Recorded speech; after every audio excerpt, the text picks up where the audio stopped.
Hi, this is Thomas from Preeminent Foundation. I just want to talk in my own regional language, which is called Malayalam. അതായത് Canada പച്ച മലയാളത്തിൽ പറഞ്ഞാൽ എല്ലാവരെയും മുഴിച്ചുകൊണ്ടിരിക്കുകയാണ്. ഒന്ന്, അമേരിക്കയായിട്ടുള്ള financial യുദ്ധം പ്രഖ്യാപിച്ചു കഴിഞ്ഞു.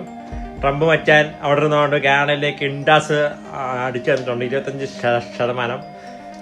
1 മുതൽ ഫെബ്രുവരിയിൽ അത് സ്റ്റാർട്ട് ചെയ്യുമെന്ന് പറഞ്ഞെങ്കിലും ഇപ്പോൾ തൽക്കാലത്തേക്ക് മച്ചാൻ നമ്മളോട് ദയ തോന്നി, ഇവിടുത്തെ ആളുകളോട് ദയ തോന്നിയിട്ട് അത് മാർച്ചിലേക്കാക്കി. കാനഡിയൻ ഗവൺമെൻറ് എന്തെങ്കിലും തീരുമാനം ആക്കുമെന്നുള്ള പ്രതീക്ഷയിൽ അതെല്ലാ ഇൻഡസ്ട്രിയും ബാധിക്കാത്ത ഇൻഡസ്ട്രി ഏതാണെന്ന് എൻ്റെ അടുത്തൊന്ന് പറഞ്ഞു തന്നാൽ എനിക്കത് കേൾക്കായിരുന്നു. ഇപ്പോൾ health, real estate, education, immigration, natural resources, പിന്നെ മറ്റേ fuel, gas, electric, power supply എന്ന് വേണ്ട ഇവിടെ എന്തൊക്കെ ഇടപെടലുണ്ടോ എല്ലാം എഫക്റ്റ് ചെയ്യും. ഇത് ഒന്ന്. അതിൻ്റെ ഫലം എന്താ? ഈ നാട്ടുകാരായിരിക്കും അതിൻ്റെ ബാധ്യത മുഴുവനും വഹിക്കാൻ പോണത്. നല്ല വേഷമായിട്ട് നമുക്ക് ഇൻഡാസ് കിട്ടും എല്ലാ മാസവും കേട്ടോ. The great Canadian dream is over.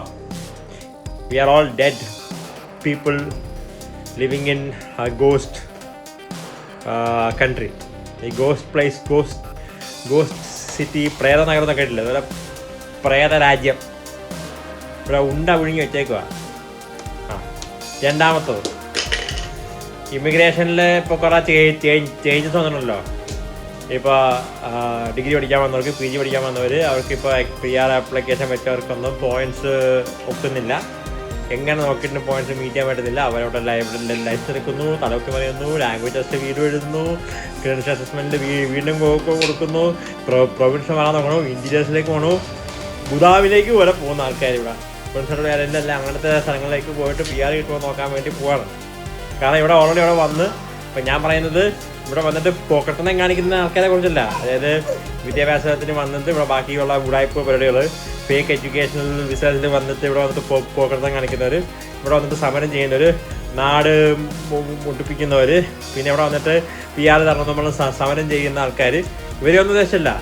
ജെന്യൂനായിട്ട് വന്ന് പഠിക്കാൻ വേണ്ടി വന്ന് അത് കഴിഞ്ഞ് ഇവിടെ സെറ്റിൽ ആവാൻ വേണ്ടി വന്ന ആളുകൾക്ക് വരെ മൂഞ്ചൽ നല്ല വിദഗ്ധമായിട്ട് കിട്ടിയിട്ടുണ്ട്. അതാ വേഷമാണ്. ഇത് ഒരിക്കലും ഒരു കാലത്തും പോയിന്റ്സ് എത്താനും പോകുന്നില്ല.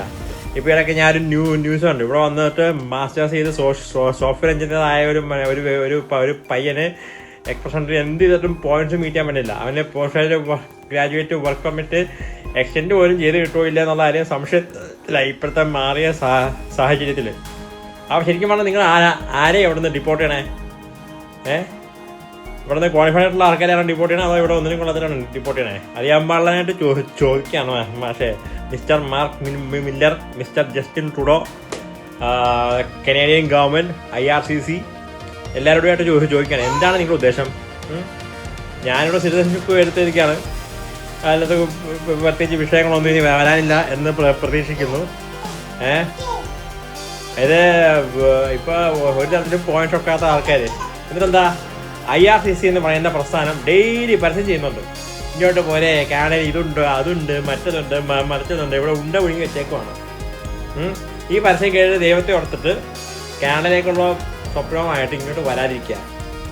വേറെ നിങ്ങൾക്ക് ജീവിതം പറ്റുപിടിപ്പിക്കാനാണ്, കാശ് ഉണ്ടാക്കാനാണ്, അത്യാവശ്യം നല്ല ക്വാളിഫിക്കേഷനോ എഞ്ചിനീയറോ ഒക്കെ ഉണ്ടെങ്കിൽ പല ഗൾഫിലേക്കും പോകാൻ ശ്രമിക്കുക, അല്ലെങ്കിൽ വേറെ വല്ല രാജ്യത്തേക്കും പോകാൻ ശ്രമിക്കുക. ഇത് ആൾക്കാർ പോകാൻ ശ്രമിക്കാത്ത രാജ്യങ്ങളൊക്കെ പോകാൻ ശ്രമിക്കുക.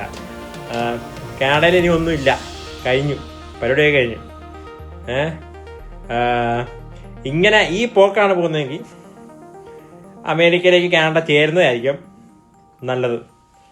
കാനഡയിലുള്ളവർക്ക് പ്രത്യേകിച്ച്, അമേരിക്കക്കാരുടെ പ്രത്യേകിച്ച് മാറ്റമൊന്നും ഉണ്ടാകാൻ പാടില്ല. കാനഡയിലുള്ളവർക്ക് ഇനി അങ്ങോട്ട് ജീവിതം മുന്നോട്ട് കൊണ്ടുപോകണമെങ്കിൽ അമേരിക്കയുടെ ഭാഗമാവുന്നതായിരിക്കും നല്ലത്. വേറെ ഒന്നും കൊണ്ടല്ല, കനേഡിയൻ പോളിസികളുമായിട്ട് മുമ്പോട്ട് പോയി ഇതൊരു സ്വതന്ത്ര രാജ്യമായിട്ട് മുമ്പോട്ട് പോയാൽ മിക്കവാറും നമ്മുടെയൊക്കെ കാര്യം അതോ ഗതിയാണ്. ഇവിടെ സാമ്പത്തികമായിട്ടും സാമൂഹികമായിട്ടും മറ്റെല്ലാ രീതികളിലും മറ്റേ കാര്യമുള്ളൂ. ഇവിടെ റിസോഴ്സസ് എന്ന് പറഞ്ഞിട്ട് ബഹളം വയ്ക്കുന്നില്ലേ? അമേരിക്ക കൊണ്ട് റിസോഴ്സ്, കാറുണ്ട്, ഫ്യൂവലുണ്ട്, നാച്ചുറൽ ഗ്യാസ് ഉണ്ട്, ഇലക്ട്രിസിറ്റി ഉണ്ട്, എല്ലാം ഉണ്ട്. അവർക്ക് അവിടെ ആൾക്കാരുണ്ട്. ഇവിടെ കാനഡയിൽ റിസോഴ്സസ് മാത്രമേ ഉള്ളൂ. അത് ഉപയോഗിക്കാൻ അറിയാവുന്ന വിവരമുള്ള ആൾക്കാരെ ബോർഡറിൻ്റെ അപ്പുറത്തെ സൈഡിൽ നിൽക്കുന്ന. ഓക്കെ, അപ്പം ശരി, ഇത് പറയാൻ വേണ്ടിയാണ് ഞാനിപ്പോൾ ലൈവിൽ വന്നത്. ഇത് ആരെയും കണ്ടിട്ടാൻ സാധ്യത, കാരണം ഞാനിത് മലയാളത്തിലാണ് പറയുന്നത്. ഓക്കെ, ശരി എന്നാ, ടാറ്റാ, ഹാപ്പി ന്യൂ ഇയർ. എല്ലാവർക്കും നല്ല മുഞ്ചിരിക്കൽ കിട്ടിയതിൽ എല്ലാവർക്കും സന്തോഷമുണ്ടല്ലോ അല്ലേ? കാനഡ ജീവിക്കുന്നവർക്കും കാനഡ ടെമ്പററി വിസിറ്റ് വന്നവർക്കും ഇനി കാനഡയിലേക്ക് വരാൻ ആഗ്രഹിക്കുന്നവർക്കൊക്കെ സന്തോഷമായില്ലേ? Very good. Good day, by.